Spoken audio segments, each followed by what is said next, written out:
Ola from Barcelona. 2 weeks ago, lumipat na nga kami ng bahay. Today, i-house tour ko kayo sa luma at bagong bahay na lilipatan namin. Marami nga nagtatanong sa inyo kung binili daw ba namin ito o nire-rent lang. So, ito na ikukwento ko na. First, ipapakita ko muna sa inyo yung bahay kung saan kami dati nakatira. Nakatira kami sa isang kondo noon. Etong entrance namin. Papasok nyo, ayan ang hagdan pataas. Dalawa kasing palapag ito. Dito sa ilalim ng hagdan ko usually nilalagay yung mga sapatos namin. Sa kanan naman ay ang kusina. Malaki naman at mahaba. Kaya lang kapag nilagyan na namin ng table, medyo masikip na. Mahilig pa naman kami magluto nitong si Chef Jaume. Excuse may kalat. Madumi at magulo pa ngayon kasi di pa namin nalilinis ng buo. May mga ilang gamit at cabinets pa kami dito na naiwan. Naipapamigay na lang siguro nitong asawa ko. Pero hindi nakakasya doon sa bahay na nilipatan namin. At di na din namin kailangan. Bet ko naman itong simpleng kitchen namin noon. Maliwanag naman pero itong asawa ko nalilitan na siya. Sa kitchen din nakalagay ang washing machine at dryer dito sa bandang dulo. Meron itong maliit na balkon. Ipapakita ko naman sa inyo yung dati naming living room. Malaki siya actually pero single sofa lang ang kasya. Kaya yung sofa namin pinaghiwalay namin noon para mas malawak tingnan. Andito dati yung dining table namin, isang sofa at cute na cabinet sa salamin doon sa dulo. Dito ako palagi tumatambay kasi bet na bet ko dito ang sikat ng araw. Maganda naman ang interior design ko noon. Kayo naman, may mga kurtina at halaman din ako dito sa balkon. Next ay ang banyo na di namin masyado nagagamit para maligo. Dalawa kasi ang banyo dito. Doon kami usual sa taas ng liligo. Dito naman mahilig tumambay itong asawa ko.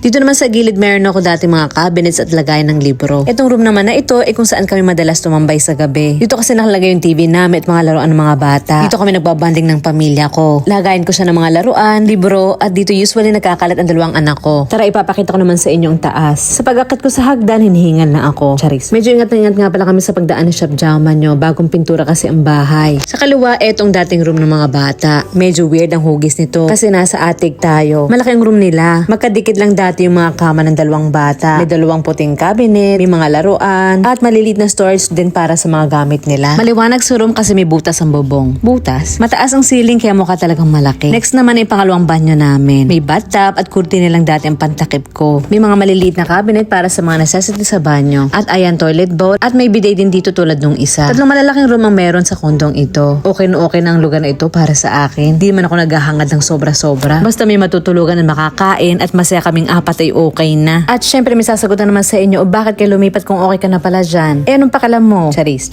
lang. Sige wait lang ko kwento ko. Ito naman ang master bedroom. Dito kami natutulog ni Chef Jaume. Binidyohan ko actually yung bahay nito bago ko paalisin mga gamit kaya lang hindi ko makita. Kaya binidyohan ko na ulit ngayon pero malinis na. Dito sa gitna nakalagay ang kama namin, isang malaking cabinet at doon sa dulo yung mga bagay na di namin masyadong ginagamit. Kumbaga naging storage ko yung bandang dulo. Pero maayos naman kasi may mga cabinets at lahat naman yung nakalagay sa kahon. Meron nga pala itong malaking balcony na pahaba. Hindi na ako lumabas kasi ang lamig ng panahon at makalat pa rin. Ayan ko nakita nyo di pa rin kami tapos pag-aalis ng mga gamit. Sunod naman ay syempre ipapakita ko na sa inyo yung bahay na nilipatan namin. At sasabihin ko na kung bakit kami lumipat dito. After kagkwento siguro may isip nyo para nag-a-accel lang kami ng pera. Pero wait let me explain. After nga na 2 linggo medyo malinis na. Pero hindi pa rin ako tapos sa pag-aayos ng mga gamit namin dito. Mas mahirap mag-organize kaysa magbalot ng mga gamit. Sa ngayon hindi pa ako sigurado sa pwesto ng mga bagay-bagay namin dito. Pero sa ngayon ganito ko muna inayos. Etong room ng mga anak ko. Malaki siya at tuwang-tuwa naman ng mga bata. Pinaghiwalay ko ng 2 kama kasi medyo malaki na itong si Julia. Pero minsan nakikita ko pa rin sila magkatabi pagising sa umaga. Gusto kong lagyan ng design ang wall nila. Pero hindi ko pa rin alam kung ilalagay ko dyan. Kaya pag-iisipan ko muna. Itong room na ito, una kong inisikaso nung lumipat kami. Kasi gusto kong komportable itong mga anak ko. Next naman ay ang room namin ng asawa ko. Sa ngayon ganito munang ayos. Yung puting cabinet nga pala na yan ay dating brown. Pininturahan lang namin ni Chef Jaume para mas mukhang aesthetic. Sayang kasi kung itatapon lang namin. Ang ganda-ganda pa. Lalo na after mapinturahan. Pangarap ko na talaga dati pa ang maging minimalist. Pero ang hirap kapag may mga anak ka. Anyway, para sa akin, less is more. Mas gusto ko yung konti lang ang gamit namin. Yung kung ano lang ang kailangan sana. Mas malinis kasi tingnan at mas magaan sa pakiramdam kapag maliwalas ang paligid ko. Hindi ako mapakali kapag makalat ang bahay ko. Para sa akin, mas madali mag-isip kapag wala masyadong iniisip. Ano daw?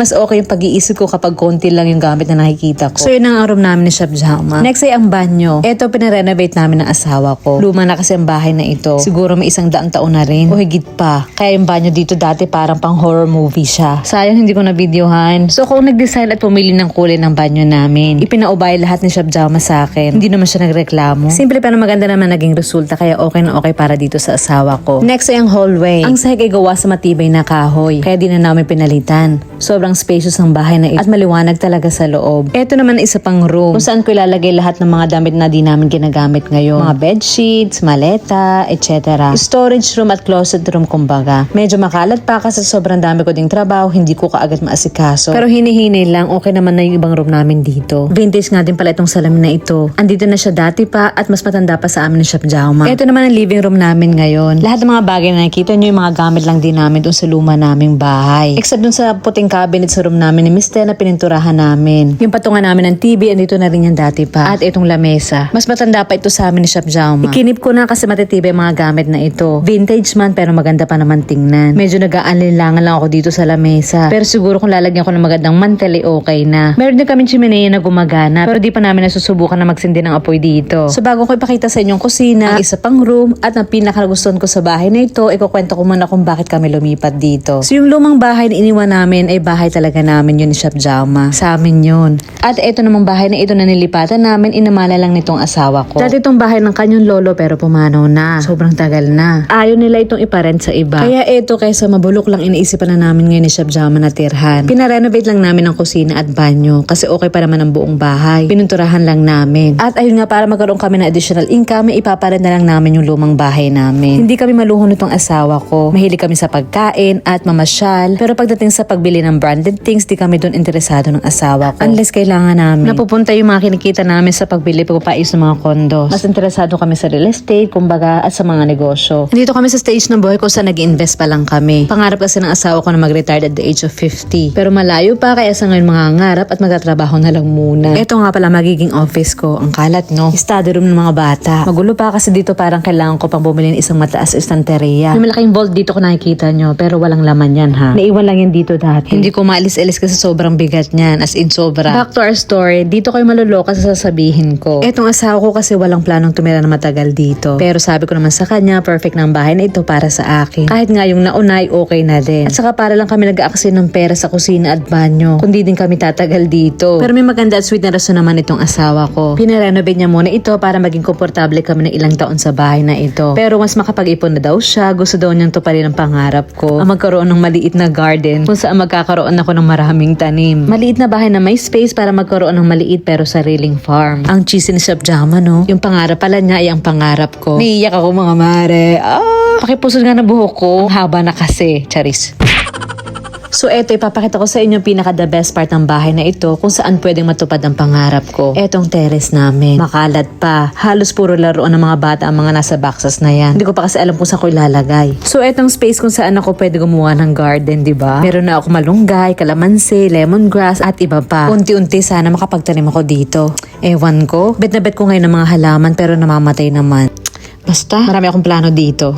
Andun nga pala sa room na yun ng mga kuneho. So yun na guys, ngayon ang bahay namin. Nag-a-adjust pa, pero sobrang saya naman. So hanggang dito na lang muna ang kwento ko. Hanggang sa susunod. Adios!